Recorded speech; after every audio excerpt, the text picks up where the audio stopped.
Hoy vamos a estar iniciando una serie en el Evangelio de Marcos, y vamos a estar revisando este Evangelio en los próximos meses.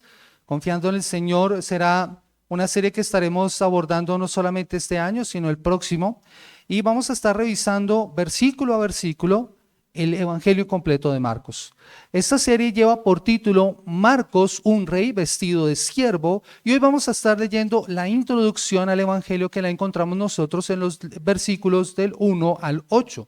Marcos capítulo 1, versículo 1 al versículo 8. Le pido el favor de que se dirija allí y vamos a estar leyendo la palabra del Señor. Y dice la Escritura de la siguiente forma en Marcos capítulo 1, versículo 1 al versículo 8, de la siguiente manera. ¿Ya lo tenemos todos? Amén. Dice la Escritura de la siguiente forma: principio del Evangelio de Jesucristo, Hijo de Dios.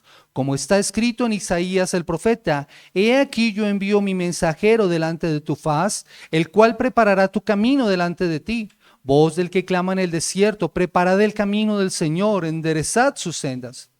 Bautizaba Juan en el desierto y predicaba el bautismo de arrepentimiento para perdón de pecados, y salía él toda la provincia de Judea y todos los de Jerusalén, y eran bautizados por él en el río Jordán, confesando sus pecados. Y Juan estaba vestido de pelo de camello, y tenía un cinto de cuero alrededor de sus lomos, y comían langostas y miel silvestre. Y predicaba diciendo: viene tras mí el que es más poderoso que yo, a quien no soy digno de desatar encorvado la correa de su calzado. Yo a la verdad os he bautizado con agua, pero él os bautizará con Espíritu Santo. Amén.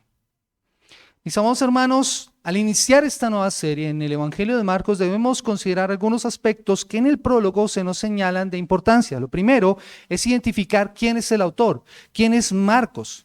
Marcos aparece mencionado en el libro de Hechos por primera vez después de la muerte de Santiago y en el encarcelamiento de Pedro, porque en la casa de Marcos había un grupo que se estaba reuniendo para orar por la liberación de Pedro el apóstol. Y eso lo encontramos nosotros en Hechos capítulo 12, el versículo 12. Allí entonces estaba un grupo de creyentes, la iglesia reunida, orando, intercediendo por el apóstol Pedro. También sabemos por las escrituras que Marcos era primo de Bernabé, y quien junto con Pablo emprendió el primer viaje misionero, pero que en medio de la misión abandonó esta. O sea, Marcos iba con ellos, pero la escritura no nos señala cuál razón pudo haber acontecido. Marcos abandona el viaje misionero.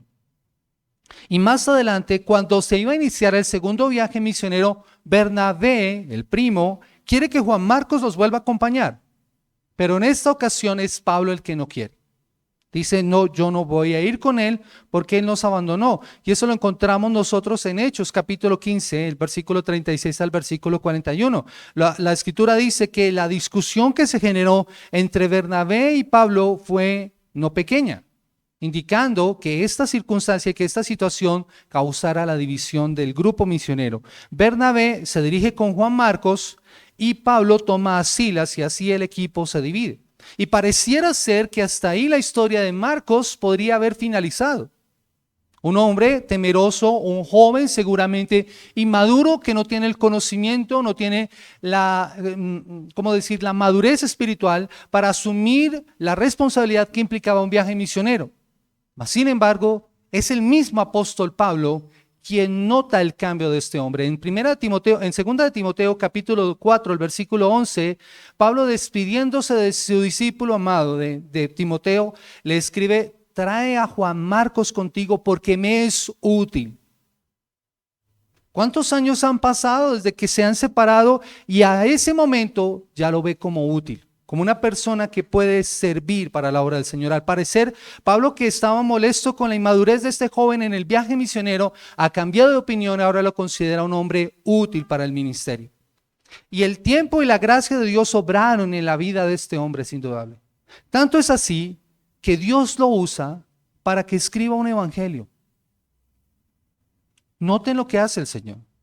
Toma a este hombre que pareciera no podría servir para el ministerio, y lo usa como un instrumento para escribir el evangelio. Y la historia nos dice que Marcos es el autor de este evangelio porque un obispo de la época, Papías, obispo en una ciudad que se llamaba Hierápolis en Egipto, más o menos hacia el año 130 después de Cristo, dijo que Juan Marcos había sido secretario y traductor de Pedro, uno de los primeros 12 discípulos de Jesús. Así que ese es el testimonio más cercano que tenemos para reconocer la autoría de Marcos como el autor de este evangelio. Y la escritura nos señala que, o lo que vemos acá precisamente es a Pedro muy visible en el evangelio. Marcos no conoció a Jesús, Marcos no caminó con Jesús, pero Pedro, que había sido un testigo, es el que le narra todos los eventos. Y como dice alguien, escribió con precisión, Papías dice esto, y escribió con precisión todo lo que Pedro recordaba. Este es un testimonio importante porque Papías fue discípulo de Juan el apóstol. Así que lo que él decía era tomado en serio. Como persona, él conocía personalmente a Juan y muy seguramente conoció de manera directa a Pedro. De hecho, Marcos menciona a Pedro más que el resto de los evangelios. Casi no hay ningún episodio en todo el evangelio de Marcos en el que no esté presente Pedro. Todo el evangelio de Marcos es casi sin duda el testimonio de Pedro acerca de quién es Jesús. Marcos es además el primer evangelio que se escribe. De hecho, tanto Mateo como Lucas toman elementos de Marcos para escribir sus propios evangelios. Y Marcos tiene un enfoque.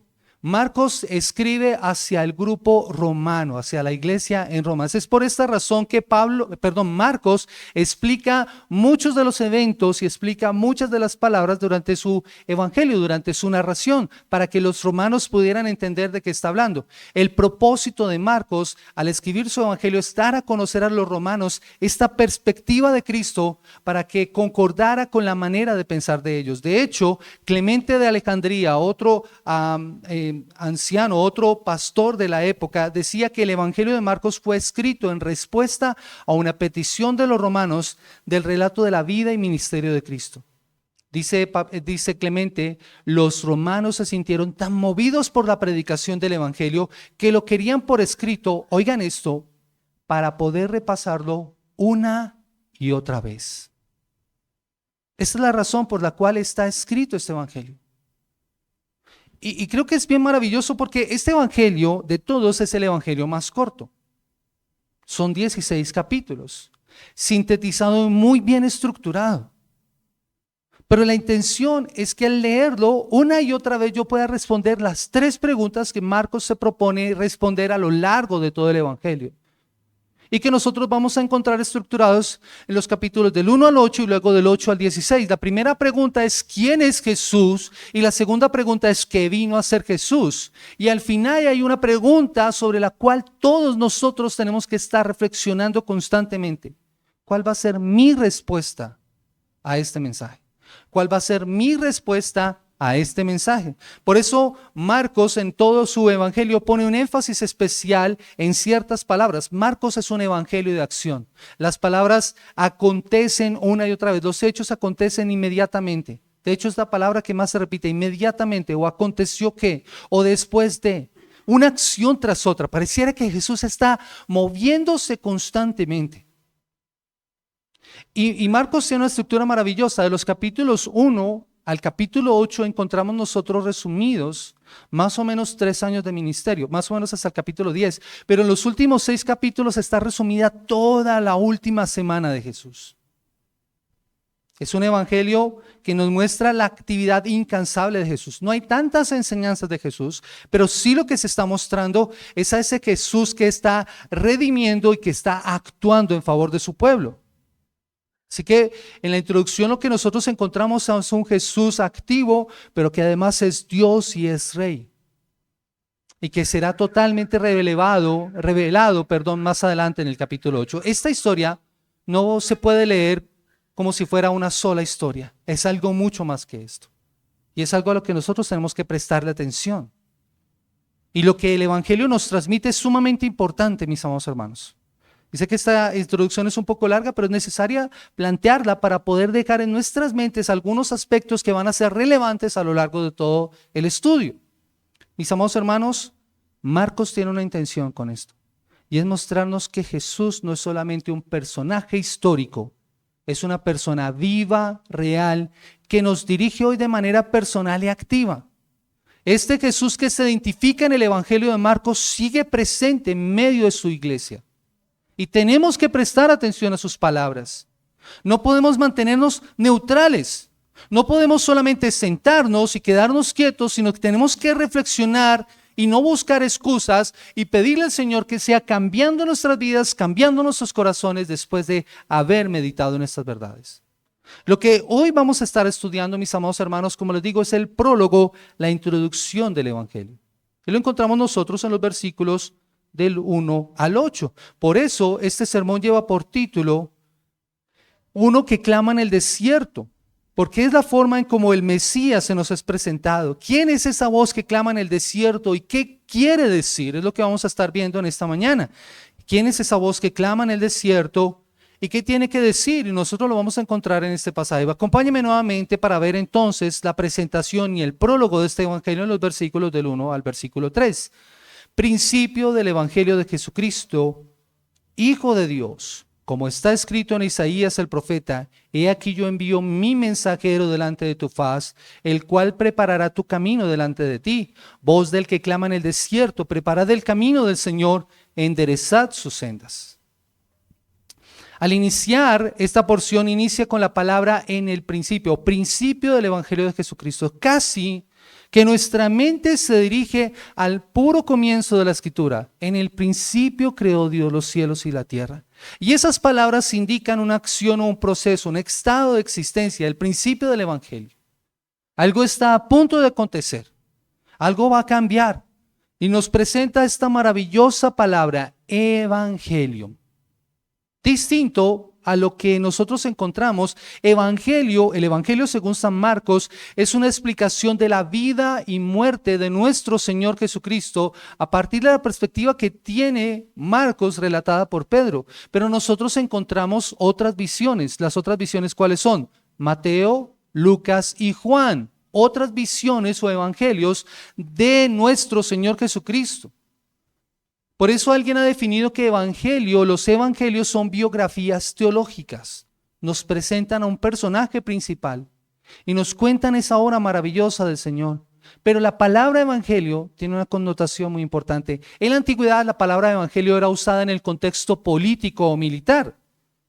Era un buen mensaje y se hablaba de esas buenas noticias hablando de un mensajero que traía noticias de victoria de un campo de batalla. Cuando una batalla se libraba lejos de la ciudad, alguien venía corriendo a informar qué había pasado.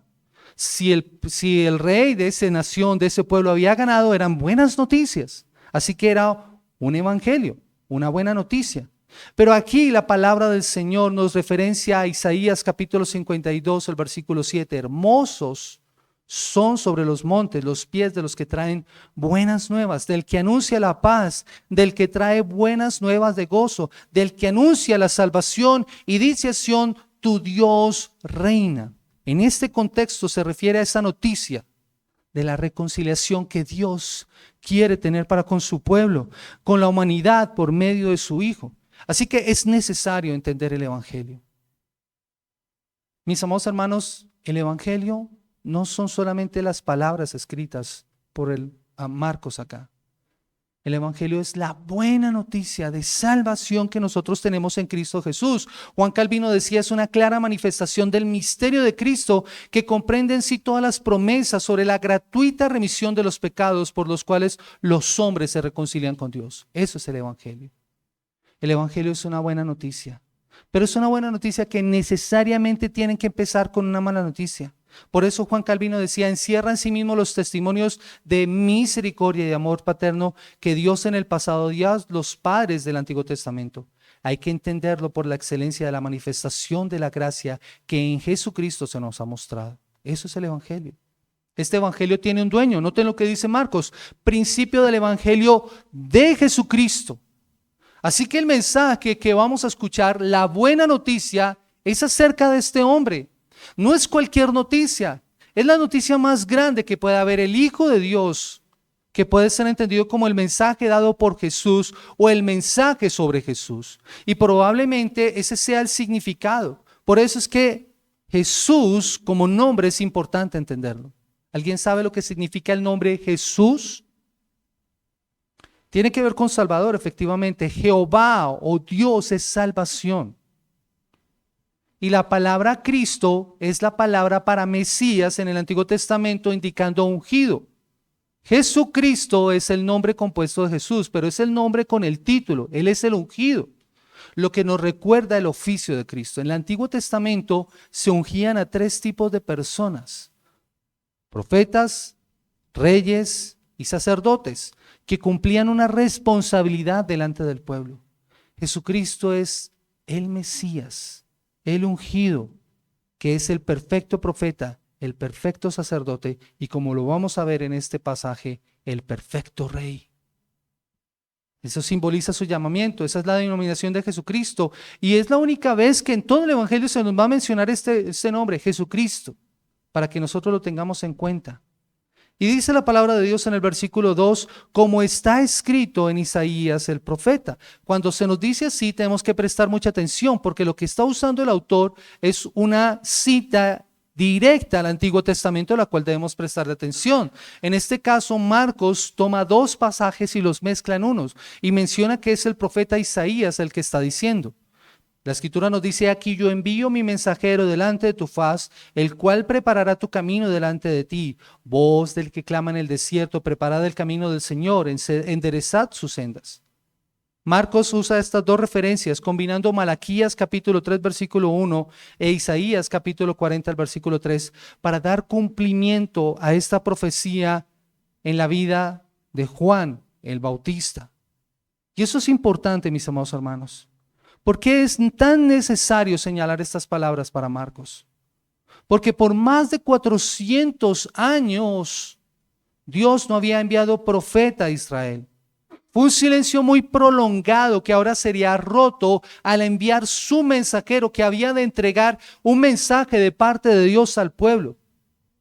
Así que lo que tiene en mente el escritor bíblico es señalar: el tiempo se ha cumplido. Miren, este es el principio. El anuncio que fue dado antes ahora se está cumpliendo. Él es el mensajero.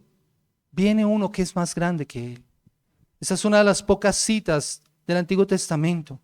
Y por eso se nos dice: yo envío. Aquí es enviado para un servicio, para una comisión, para una misión. Dios está enviando a un mensajero, alguien que tiene una responsabilidad. Una voz que clama en el desierto. Esa es una escena interesante, porque rememora o recuerda la visión que se tenía en el Antiguo Testamento de los profetas, particularmente del profeta Elías. Marcos usa entonces estas 2 citas para indicar que Dios acude a su pueblo para liberarlos. Así como lo había hecho en la antigüedad, cuando sacó al pueblo del éxodo, cuando los liberó del cautiverio en Babilonia, ahora venía para liberarlos. Y por eso era necesario preparar el camino del Señor, y esto indica urgencia. Y la frase en sí misma representa una preparación física. Cuando un rey iba a visitar una de las comarcas, una de las provincias, enviaba un mensajero que tenía que verificar el estado de las vías.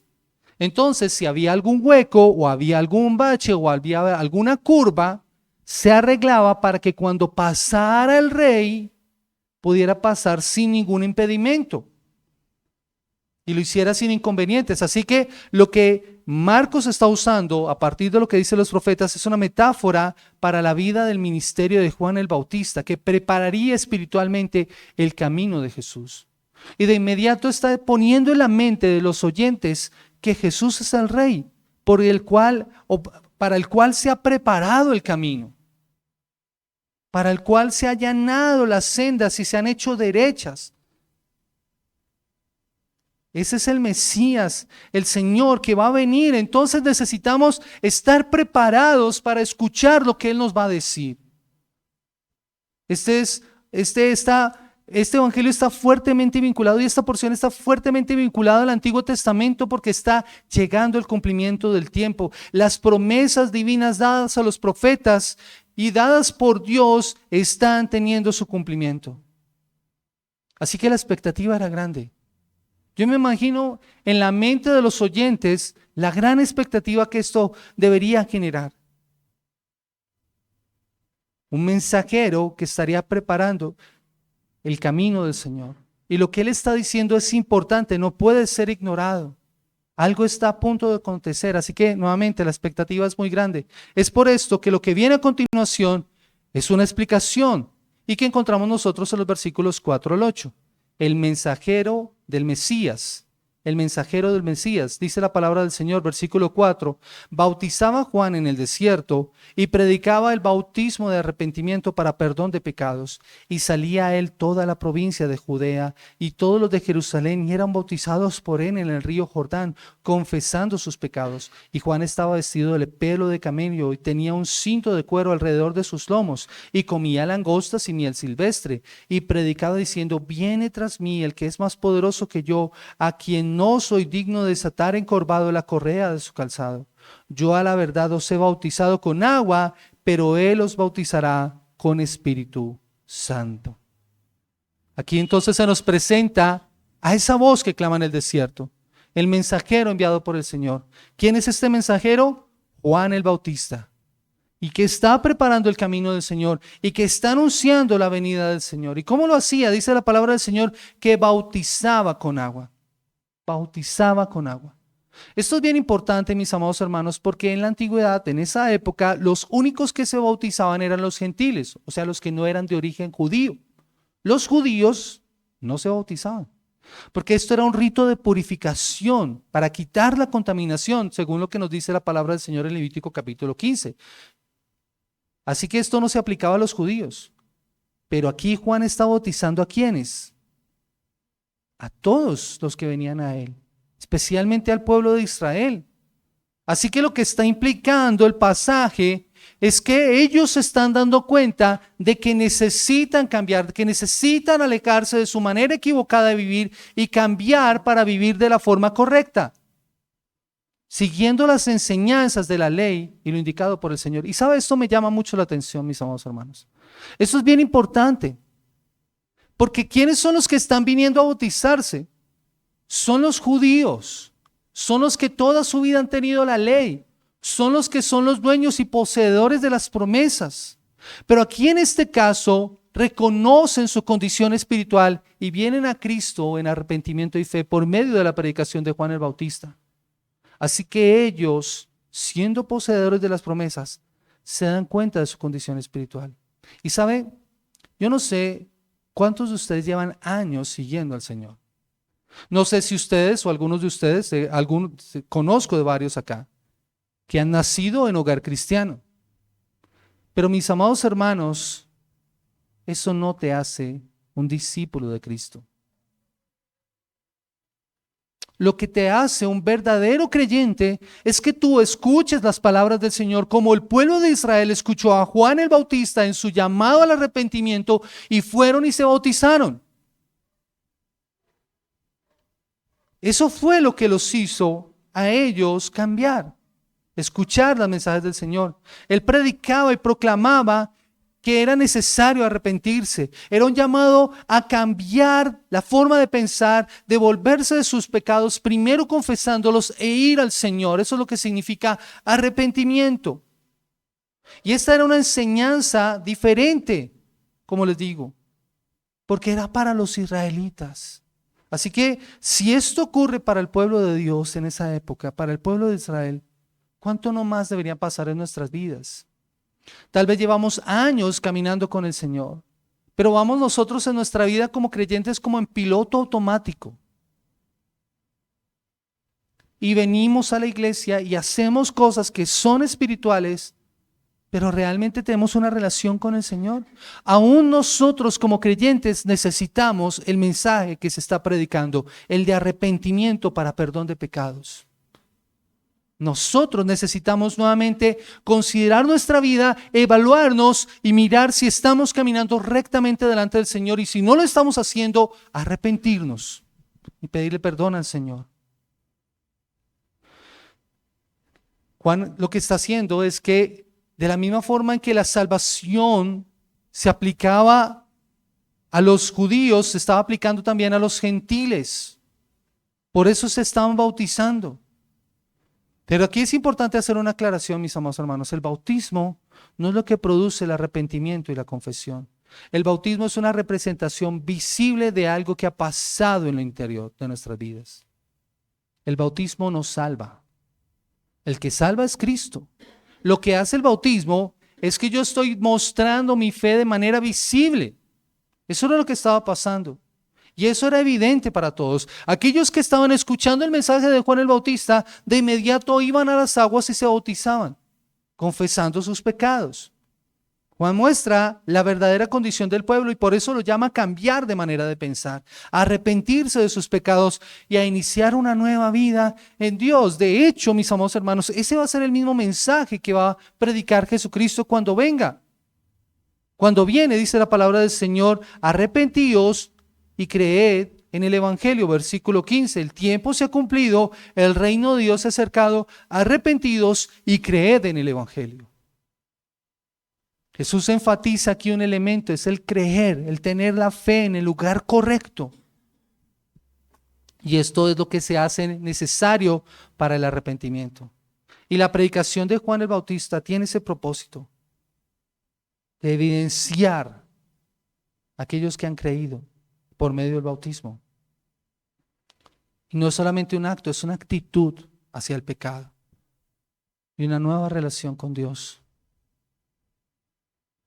Así que la audiencia que está escuchando esto viene de todas partes. Versículo 5, y salía a él toda la provincia de Judea y todos los de Jerusalén y eran bautizados por él en el río Jordán, confesando sus pecados. Esta es una exageración, pero lo que podemos notar es el tremendo impacto que tenía el mensaje de Juan. Y como les digo, después de 400 años esto debe haber sido tremendo para la nación de Israel. Llegó nuevamente el profeta. Hay profeta en Israel. Y su mensaje no es un mensaje de bienestar. Él no, como decía alguien, no les está dorando la pasta. Él les está diciendo lo que ellos necesitan escuchar, no lo que seguramente querían oír. Su mensaje es arrepiéntanse, confiesen sus pecados. Es ponerse de acuerdo con lo que dice Dios en su palabra acerca de su condición espiritual. Eso es lo que significa confesar. Mis amados hermanos, esto sigue siendo relevante para nosotros en la actualidad. Tristemente, hoy en día, muchas personas no consideran pecado lo que Dios dice que es pecado. Excusamos nuestro actuar, excusamos nuestro comportamiento y no consideramos pecado lo que el Señor dice claramente que es pecado. Así que el confesar es decir exactamente lo mismo que el Señor dice con respecto a nuestra condición espiritual. Si algo es pecado para Dios, debe serlo también para nosotros. Y nosotros tenemos que predicar ese mismo mensaje. Eso es lo que estaban haciendo ellos, reconociendo su condición espiritual y reconociendo que su estilo de vida necesitaba cambiar. Juan no era además una persona de esas personas que son populares. Noten su vestimenta, versículo 6. Y Juan estaba vestido de pelo de camello y tenía un cinto de cuero alrededor de sus lomos y comía langostas y miel silvestre. Contrario más bien, a los líderes espirituales de su época, Juan el Bautista era un hombre distinto, ordinario, en su vestimenta, en lo que comía. Para algunos sería inclusive extraño verlo. Pero lo que él dice es importante. Esto es importante también, mis amados hermanos, porque la gente no estaba yendo a escuchar a alguien vestido de ropas elegantes. Estaban yendo a escuchar el verdadero mensaje de Dios que no estaba siendo adornado ni cambiado. ¿Cuánto necesitamos nosotros de eso hoy? Y él está diciendo lo que ellos necesitaban escuchar, la venida del Mesías, versículo 7, y predicaba diciendo, viene tras mí el que es más poderoso que yo, a quien no soy digno de desatar encorvado la correa de su calzado. Yo a la verdad os he bautizado con agua, pero él os bautizará con Espíritu Santo. Ese es el aspecto preparatorio. Él reconoció su papel y su ubicación en relación con la venida del Cristo. Él era un siervo, un esclavo. Solamente los esclavos eran los que quitaban el calzado de sus amos. Pero ni siquiera Juan el Bautista se consideraba digno de hacer la labor más pequeña, inclusive la más humillante en la época. Él no era ni siquiera digno de quitar el calzado de los pies de Cristo. Esa es la autohumillación que muestra, como dice un comentarista, los santos más eminentes siempre han sido los más humildes. Sienten más que los otros su necesidad de la sangre expiatoria de Cristo y su espíritu vivificador. Así se ve Juan el Bautista. Por eso dice que los había bautizado con agua. Ese bautizo que limpiaba era preparatorio. Juan es el último profeta del Antiguo Testamento, dice la misma Escritura. Pero es el que está preparando el camino del Señor. Pero es más que un predicador, es mucho más. Y el que viene es mucho mayor, dice él. Él los bautizará con el Espíritu Santo. Es un contraste. El Mesías va a inaugurar esa nueva era. Eso es lo que el Señor está diciendo. ¿Cómo podemos aplicar este mensaje a nuestras vidas, mis amados hermanos? ¿Qué podemos decir nosotros de esto? Mis amados hermanos, al adentrarnos en este evangelio, podemos considerar que al igual que Marcos en su juventud, nosotros nos podemos sentir inmerecedores o desacreditados por faltas que hayamos cometido. O porque no hemos hecho lo que se nos ha mandado, porque tal vez hemos abandonado en el camino lo que el Señor nos ha pedido. Pero el Señor sigue trabajando en nosotros. El Señor sigue obrando en nosotros. De la misma forma en que lo hizo con Marcos. En un momento Pablo consideró que Marcos no era útil. Pero tiempo después, por la obra del Señor, por la obra del Espíritu Santo, y yo creo que después de que Marcos escuchara todo el testimonio del Evangelio y cómo el Evangelio lo cambia, se convierte en un hombre útil. Creyente que estás aquí en esta mañana, Dios no ha perdido su tiempo contigo. Dios no ha perdido su tiempo contigo.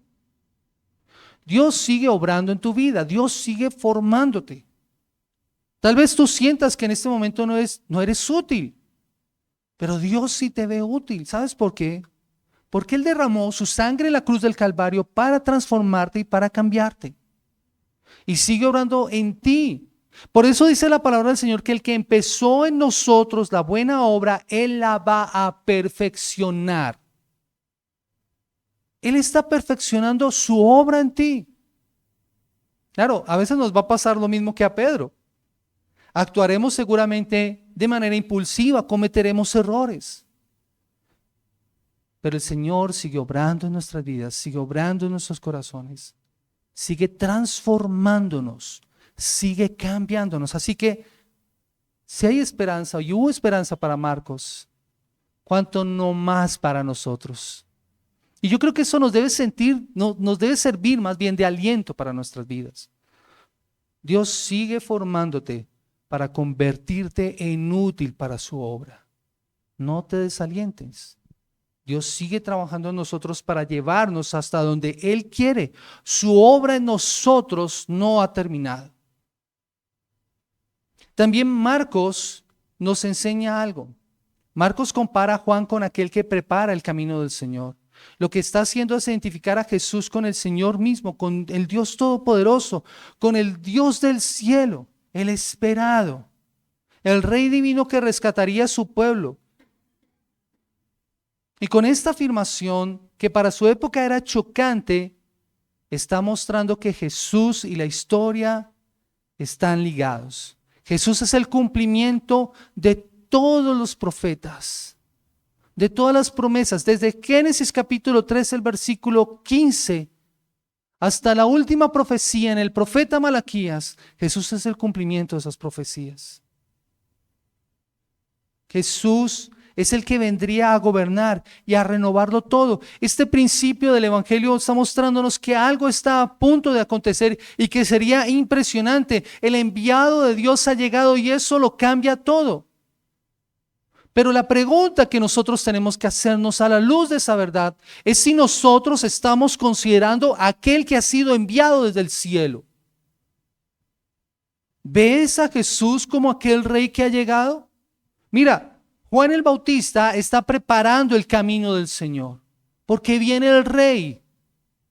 Y lo que está anunciando en su predicación es: arrepiéntanse, cambien.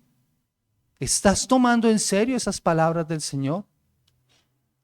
Pregúntate si Él es el Rey, y si tú dices Jesús es el Señor, pregúntate, ¿Él es el gobernante de mi vida? ¿En verdad yo considero que Jesús es el Rey? Porque si no lo has hecho, debes empezarlo a ver de esa manera.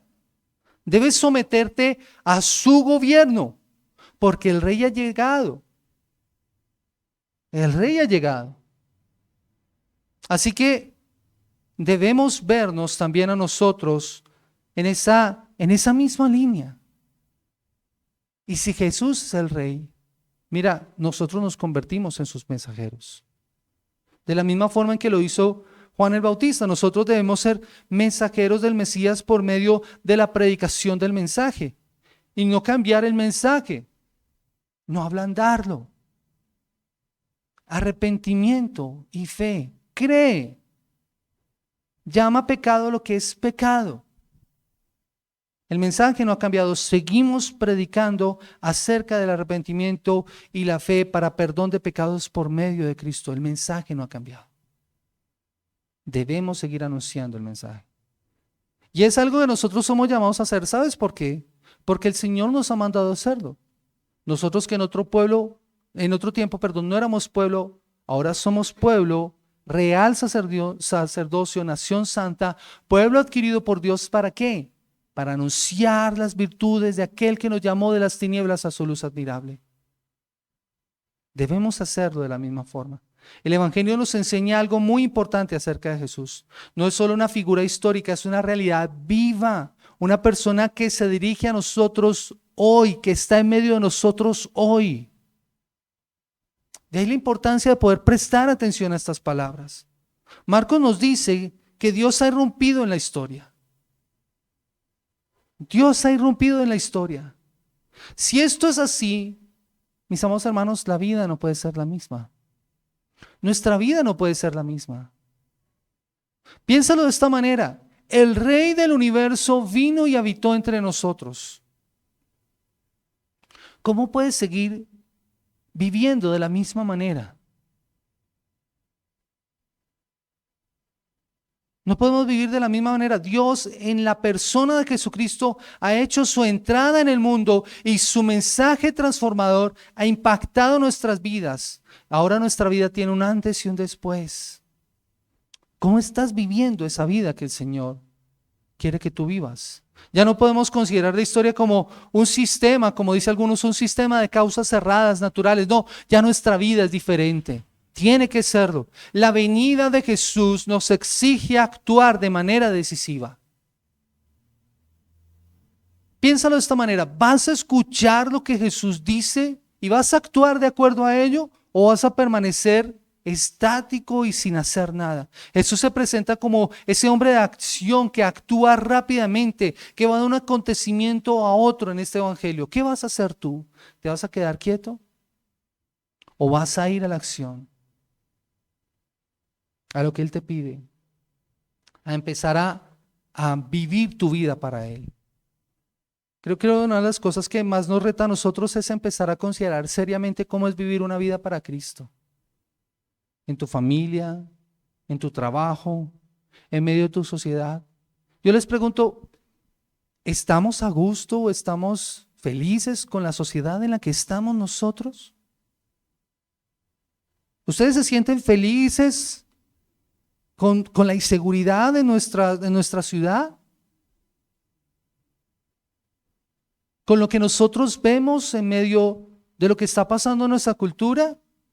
¿Una sociedad cada vez más perdida y más alejada? ¿Ustedes se sienten a gusto con eso? Yo creo que la respuesta es lógica: no. ¿Pero qué estamos haciendo para que eso cambie? Mira, lo que nosotros tenemos que hacer es lo mismo que hizo Juan el Bautista. Nosotros seguimos preparando el camino para la venida del Señor. Es que el Señor va a volver. ¿Estamos haciendo sendas derechas para Él? ¿Estamos preparando el camino? ¿Estamos enderezando sus sendas? ¿Cómo lo hacemos? Tenemos que hacerlo predicando el mensaje del Evangelio, anunciando a los hombres: arrepiéntanse porque Cristo viene nuevamente. Y esta vez no viene como siervo, viene como rey, viene a juzgar. Esa es la forma en la que nosotros vamos a vivir y a impactar nuestra sociedad en la actualidad. No hay otra manera, no hay otra forma. Eso empieza en nuestros hogares, eso empieza en nuestras familias, eso empieza en nuestros lugares de trabajo, eso empieza con nuestros vecinos. Necesitamos vivir de acuerdo al reinado de nuestro Señor. ¿Qué vas a hacer con Jesús? ¿Qué vas a hacer con ese mensaje? Tu realidad cambia cuando le conoces, y eso es lo que espero que veamos a lo largo de estos sermones. Mis amados hermanos, mi anhelo, mi oración, y debe ser también la tuya, es cada día conocer más a Jesús. Miren, uno de los grandes errores que nosotros tenemos al leer la palabra es que nosotros tomamos como los principios morales, ¿sí? Haz esto y no hagas esto, ¿cierto? Entonces, yo voy a hacer lo que Dios me dice y voy a dejar de hacer lo que Dios me dice que no haga. Y eso es una visión limitada de las Escrituras. Yo no te estoy diciendo que no lo hagas, pero ¿sabes cuál debería ser nuestra mayor motivación y nuestra mayor preocupación en la palabra? Es conocer más a nuestro Señor. Que conozcas más a Jesús, que se está presentando claramente en las Escrituras. Y en la medida en que tú conoces más acerca de Jesús, tendrás más motivos para orar y tendrás más profundo conocimiento que hará que tu vida sea transformada por un encuentro personal y real con Él. Eso es lo que yo espero que pase al final de estos sermones. Que nuestra visión y nuestro conocimiento de Jesús realmente cambie. Que si Jesús es el Señor de tu vida, como dices que es, que tú vivas de acuerdo a cómo Jesús, siendo tu Señor, te dice que debes vivir. Y si estás sin Cristo en esta mañana, el mensaje de salvación presentado por el Evangelio no ha cambiado. El mensaje de salvación presentado por el Evangelio no ha cambiado. Dios sigue haciendo el llamado a través de su palabra. Arrepiéntanse de sus pecados y vayan al Señor solo por gracia, solo por Cristo y solo por la fe. Es necesario confesar nuestros pecados. El pecado es todas aquellas desobediencias a la ley moral de Dios. Es necesario arrepentirnos de eso. Así que si estás sin Cristo en esta mañana, ven a Él como lo hacían las personas de la provincia de Judea y todos los de Jerusalén, confesando tus pecados. Ven a Cristo confesando tus pecados, confiesa tu pecado. Que has vivido en oposición a Dios toda tu vida. Has vivido en oposición a Dios toda tu vida en el mundo que Él ha creado. Confiesa tu pecado. Y como dice alguien, si de verdad, como evidentemente se ve que todo el Evangelio consiste en 2 puntos, arrepentimiento y el perdón de los pecados, no vemos que el Señor gratuitamente nos está ofreciendo ese mensaje de salvación para nuestras vidas. Y que el Señor justifica a los suyos para santificarlos y restaurarlos en la verdadera justicia. Por eso, no tardes en venir a Cristo en arrepentimiento y fe para que recibas ese perdón y el peso de tus pecados que te agobian sea quitado de tu vida. Que el Señor bendiga su palabra y que el Señor nos ayude en esta mañana para que podamos ver a nuestro precioso Señor y Salvador. Vamos a orar. Bendito Señor y Dios, tu palabra nos enseña que el Evangelio tiene un dueño y ese dueño eres tú, nuestro Señor Jesucristo. Y que en su tiempo cuando el tiempo se cumplió, el reino de Dios se había acercado y tú lo hiciste enviando un mensajero delante de ti que preparó tu camino para que pudieras estar entre nosotros. Una voz que clamaba en el desierto: preparad el camino del Señor y enderezad sus sendas. Ese mensaje es un mensaje de arrepentimiento y de fe, de confianza plenamente en ti. Por eso te rogamos, Señor, que tú nos ayudes a nosotros como creyentes, porque aún nosotros necesitamos arrepentirnos, aún nosotros necesitamos cambiar y ser transformados, Señor. Y no lo podemos hacer por nuestras fuerzas, necesitamos de tu Espíritu Santo obrando todavía en nuestras vidas, Señor, para cambiar y ser renovados, Señor. Oh Dios de gloria y majestad, Señor, te ruego que a lo largo de estos estudios que vamos a tener, Señor, tú nos permitas tener una visión cada vez más completa y plena de nuestro Señor y Salvador. Que en verdad, si hemos dicho que Jesús es el Rey, nosotros vivamos de acuerdo al reinado de Jesús en nuestras vidas, Señor. Oro por la iglesia, Señor, en esta mañana y te ruego, Señor de gloria y majestad, que nosotros podamos ver realmente a Jesucristo como debemos verlo, como el Rey, como el soberano, a quien vamos en busca de perdón y de reconciliación con Dios. Solo Él es el camino, solo Él es la verdad, solo Él es la vida, solo Él es el camino al Padre. Señor, te rogamos que tú nos ayudes, Señor. Ruego por la iglesia también en esta mañana. Tú apliques tu palabra a sus corazones en este día. Señor, te doy gracias por los que estamos aquí presentes. Honramos y bendecimos tu nombre y te damos a ti toda la gloria y la honra. En el nombre poderoso de Cristo Jesús. Amén. Amén. Amada iglesia, que el Señor les bendiga rica y abundantemente.